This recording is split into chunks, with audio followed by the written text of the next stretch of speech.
नमस्कार, आप देख रहे हैं न्यूज़ वन इंडिया। मैं हूं आपके साथ अनन्या विधि और अब बात करेंगे उत्तराखंड की खबरों की। राजधानी में सरकार के खिलाफ आम आदमी पार्टी का प्रदर्शन। रानी पोखरी में टूटे पुल को लेकर आम आदमी पार्टी मुखर हो गई है। पीडब्ल्यूडी मंत्री सतपाल महाराज के आवास का घेराव किया गया है आम आदमी पार्टी की तरफ से। तो बड़ी खबर आपको दिखा रहे हैं, जहां पर रानी पोखरी में पुल टूटने का ये पूरा मामला था, जिसमें आम आदमी पार्टी की तरफ से लगातार सवाल उठाए जा रहे हैं।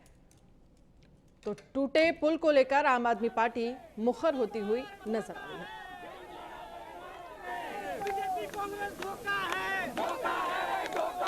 तो राजधानी में सरकार के खिलाफ आम आदमी पार्टी का ये प्रदर्शन।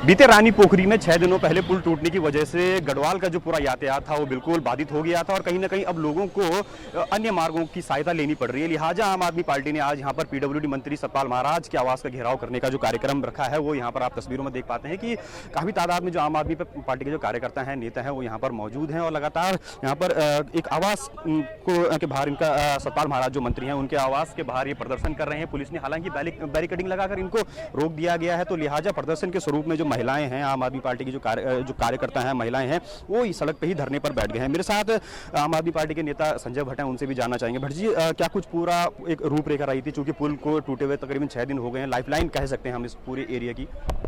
देखिए,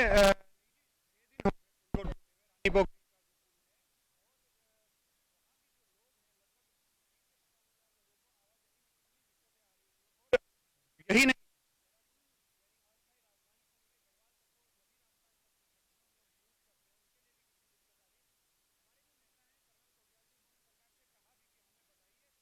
दिखा रहे हैं, जहां पर राजधानी में सरकार के खिलाफ आम आदमी पार्टी का प्रदर्शन चल रहा है। रानी पोखरी में टूटे पुल को लेकर आम आदमी पार्टी मुखर हो गई है और यहां पर पीडब्ल्यूडी मंत्री सतपाल महाराज के आवास का घेराव आम आदमी पार्टी की तरफ से किया गया।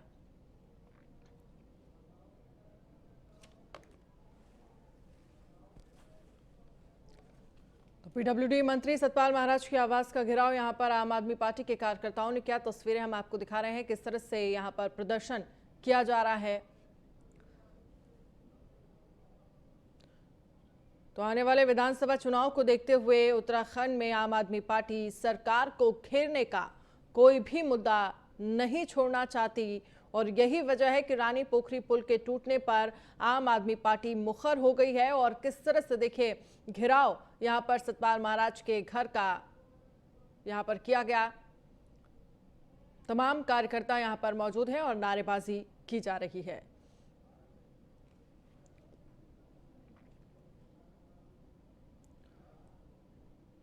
राज्य भर के आरटीओ दफ्तर में आज कामकाज नहीं। 2 दिन की हड़ताल पर गए कर्मचारी अपनी मांगों पर कार्रवाई नहीं होने से नाराज हैं। कर्मचारियों की मांग पर शासन जल्द करे निर्णय। तो राज्य भर के आरटीओ दफ्तर में आज कामकाज नहीं। 2 दिन की हड़ताल पर गए हैं कर्मचारी। अपनी मांगों पर कार्रवाई नहीं होने से नाराज है कर्मचारी। तो जो मांग थी उस पर कार्रवाई नहीं हुई, जिसके बाद जो कर्मचारी हैं वो नाराज बताए जा रहे हैं। तो राज्य भर के आरटीओ दफ्तर में कामकाज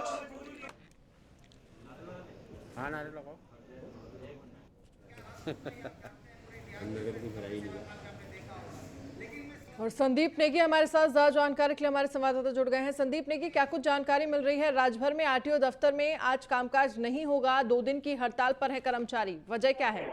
जी बिल्कुल, देखिए जो ये पहले से आरटीओ कर्मचारी अपनी मांगों को लेकर लगातार मुखर थे। उन्होंने सीधे तौर पर पहले प्रशासन को भी चेताया था, लेकिन उनकी मांगे हैं वो पूरी नहीं हो पाई है। लिहाजा 2 दिन कि उन्होंने हड़ताल की बात कही है। आज तमाम जो पूरे प्रदेश के जितने भी आरटीओ कार्यालय हैं उन पर हड़ताल यहाँ पर उनकी चल रही है। कर्मचारी लगातार अपनी मांगों को लेकर प्रदर्शन कर रहे हैं। उनका सीधे तौर पर कहना है कि सरकार अगर हमारी मांगों को अगर नहीं मानती है तो हम कहीं ना कहीं आने वाले दिनों में लगातार और भी पूरा जो बड़ा आंदोलन है वो जरूर करेंगे। ऐसा में आप सीधे तौर पर समझ सकते हैं कि जिस तरह से अगर ये चीजें अगर कर्मचारी अगर हड़ताल पर चले गए हैं तो आरटीओ का जो पूरा कार्यक्रम होता है या फिर जो डिपार्टमेंट में जितने भी काम होते हैं गाड़ियों से संबंधित या फिर लाइसेंस से संबंधित या फिर जो अन्य जो काम होते हैं वो बिल्कुल पूरी तरह से ठप पड़ जाएंगे। और यही वजह है कि कहीं ना कहीं सरकार को अब इनकी मांगे जल्द कहीं ना कहीं एक मांगे माननी चाहिए या फिर कुछ ठोस कदम उठाना चाहिए, क्योंकि जो आरटीओ का सबसे बड़ा जो काम होता है वो पूरे प्रदेश में परिवहन को नियमित रूप से संचालन करने का भी होता है। तो अगर इसी चीज पर अगर दिक्कत आ जाएगी तो कहीं ना कहीं जो ट्रैफिक व्यवस्था है उस पर बहुत सारी दिक्कतें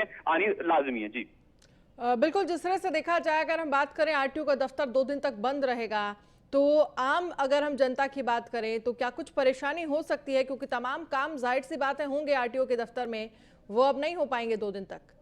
जी बिल्कुल, देखिए जैसे ही आरटीओ दफ्तर से जो गाड़ियों को लेकर जो उनकी व्यवस्थाएं बनती हैं या फिर जो लाइसेंस की प्रक्रिया होती है, कई हजार लोगों ने अपना जो रजिस्ट्रेशन वहां पर किया हुआ रहता है, परीक्षाएं उनको वहां पर देनी पड़ती है, तो वो लाइसेंस में भी दिक्कतें आ सकती हैं। इसके अलावा जो गाड़ी की जो तमाम जो कागजी कार्रवाई होती है उसको लेकर भी कहीं ना कहीं दिक्कतें आ सकती हैं। और ये बड़ी सबसे बड़ा विषय है कि इस वक्त जो वाहन की संदीप, बहुत बहुत शुक्रिया तमाम जानकारी के लिए। और वहीं जिला भ्रमण के दौरान मुख्यमंत्री पुष्कर सिंह धामी ने अपने काफिले में अनावश्यक वाहनों की संख्या और अधिकारियों के बेवजह जमावड़े पर सख्त नाराजगी जताई है। उनकी नाराजगी देखने के बाद खुफिया विभाग ने सभी जिलों के पुलिस कप्तानों को सर्कुलर जारी किया है, जिसमें ये सख्त हिदायत दी गई है कि इस बार कोई लापरवाही न बरती जाए। मुख्यमंत्री की इस नाराजगी को उनके मितव्यता के निर्देश से जोड़कर देखा जा रहा है। सुदीप जैन ज्यादा जानकारी के लिए हमारे साथ जुड़ गए हैं। सुदीप, मुख्यमंत्री ने वाहनों के काफिले पर नाराजगी जताई है कि अधिकारियों की जो भीड़ जुड़ जाती है वो नहीं होनी चाहिए, इसको लेकर वो नाराज दिखे और तमाम कप्तानों को सर्कुलर भी जारी किया गया है। फिलहाल आपके पास अपडेट क्या है इस मामले पर? जी देखिए, मुख्यमंत्री का ये कहना है कि जो फ्लीट तय है प्रोटोकॉल में वो तो हो, लेकिन यदि मुख्यमंत्री का दौरा है, कई अफसर ऐसे भी होते हैं जिनकी आवश्यकता नहीं है या अकारण बिना बुलाए पहुंचते हैं, जैसे जिला विकास अधिकारी हुआ, जिला कार्यक्रम एवं जिला संख्या अधिकारी हुआ, जिला बागवानी कृषि अधिकारी हुआ, जिसकी कोई सीधे तौर पर आवश्यकता नहीं है। तो एक तो अनावश्यक सरकारी अफसर बिजी हो जाते हैं मुख्यमंत्री के शेड्यूल में, फिर जो सरकारी दफ्तरों का कामकाज में प्रभावित होता है, जनता से जो मुलाकात होनी है ऐसे काम प्रभावित होते हैं। लिहाजा वही लोग आए जिन्हें बुलाया जाए। डीएम, एसएसपी और जिम्मेदार अफसरों से कहा गया है कि इस पर नीति बने। लिहाजा सूत्र बताते हैं कि कल इंटेलिजेंस से एक चिट्ठी भी चली है कप्तानों को और जिलाधिकारियों को, जिसमें इस बात का जिक्र किया गया है कि मुख्यमंत्री चाहते हैं अनावश्यक भीड़ न हो। अच्छा, दूसरी एक बात ये भी है कि सुदीप, बहुत बहुत शुक्रिया तमाम जानकारी के लिए। कि आज से 27 साल पहले राज्य निर्माण को लेकर खटीमा की सड़कों पर उतरे हजारों आंदोलनकारियों पर गोलियां बरसाई गई थी। इस संघर्ष बलिदान देने वाले शहीदों को हमारा नमन। एक आंदोलन हम भी कर रहे हैं, अमर शहीदों के सपनों के अनुरूप उत्तराखंड का नव निर्माण करने का। जय उत्तराखंड।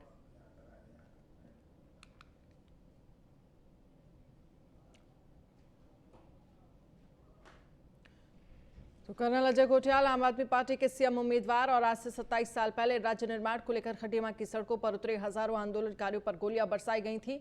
इस संघर्ष में बलिदान देने वाले शहीदों को हमारा नमन। एक आंदोलन हम भी कर रहे हैं, अमर शहीदों के सपनों के अनुरूप उत्तराखंड का नव निर्माण करने का। जय उत्तराखंड, ये ट्वीट किया है कर्नल अजय कोठियाल ने।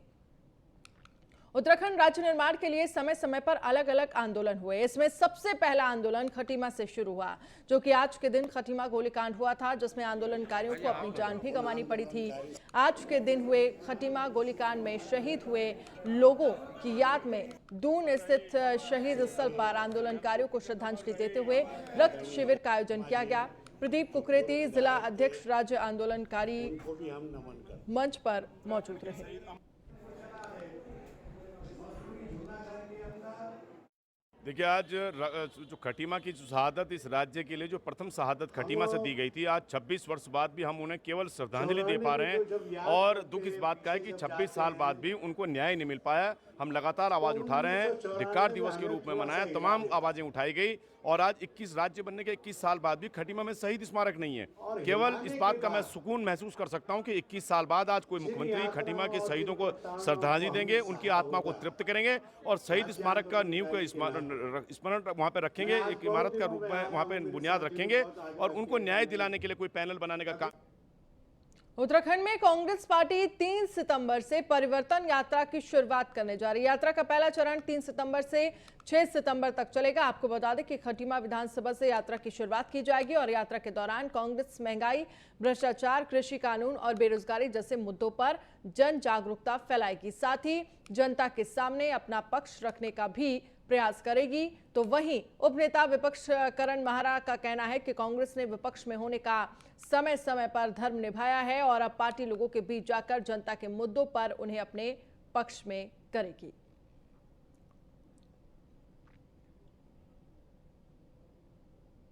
देखिए, खटीमा से इसकी शुरुआत हो रही है 3 तारीख को और उसमें हरीश रावत जी, प्रीतम सिंह जी, गणेश गोदियाल जी और जितने भी वरिष्ठ कांग्रेस के जन हैं वो लोग इन यात्राओं में भाग लेंगे और चाहे वो किसानों से संबंधित समस्या हैं, बेरोजगारी से संबंधित समस्या हैं, डेवलपमेंट से संबंधित समस्या हैं, उन सब चीज़ों को कि हमने क्या क्या किया था, क्या क्या योजनाएं कांग्रेस लाई थी जो इन्होंने बंद कर दी, लोक कल्याणकारी, और कौन सी योजनाओं की आवश्यकता है और गांव क्षेत्र में क्या दिक्कतें हैं, 3 काले कानून कृषि के हैं, इन सारे चीज़ों को लेकर हम लोग जनता को अवेयर करते हैं।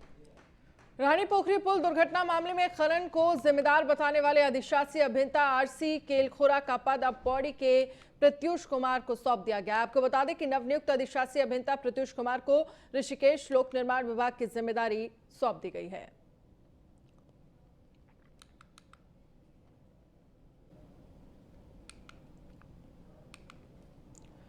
पौड़ी के अयाल गांव के सिविल वन क्षेत्र में देवदार के 28 पेड़ों के अवैध कटान के मामले में अब तक कोई कार्रवाई नहीं हुई है, जिसके बाद ग्रामीणों में आक्रोश देखने को मिल रहा है।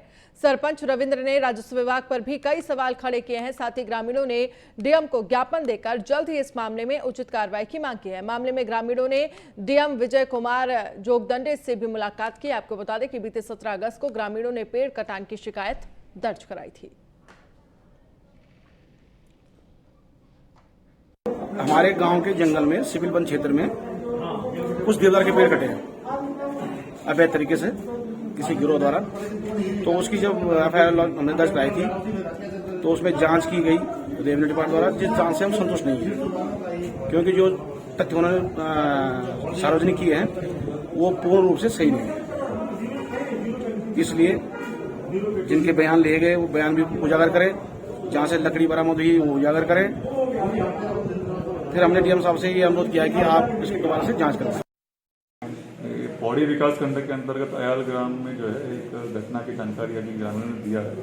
उसमें 50 वृक्ष जो है कटान किया गया, ऐसी उन्होंने शिकायत दर्ज किया है। शिकायत के आधार पर एफआईआर दर्ज की जा चुकी है और एक टीम द्वारा संयुक्त रूप से जाँच भी किया जा चुका है। ग्रामीणों द्वारा पुनः मांग की जा रही है कि इसमें जो है वन विभाग की टीम और राजस्व पुलिस की टीम को दोबारा से जांच के लिए भेजा जाए और ग्राम पंचायत के सरपंच हैं, प्रधान हैं और अन्य जो सम्मानित गण हैं उनसे बयान दर्ज किया जाए और जो दोषी व्यक्ति हो उसके खिलाफ जल्द से जल्द कार्रवाई किया जाए। उसी बात का संज्ञान लेते हुए मैंने एक टीम गठित करते हुए जाँच को आगे बढ़ाने का निर्णय लिया।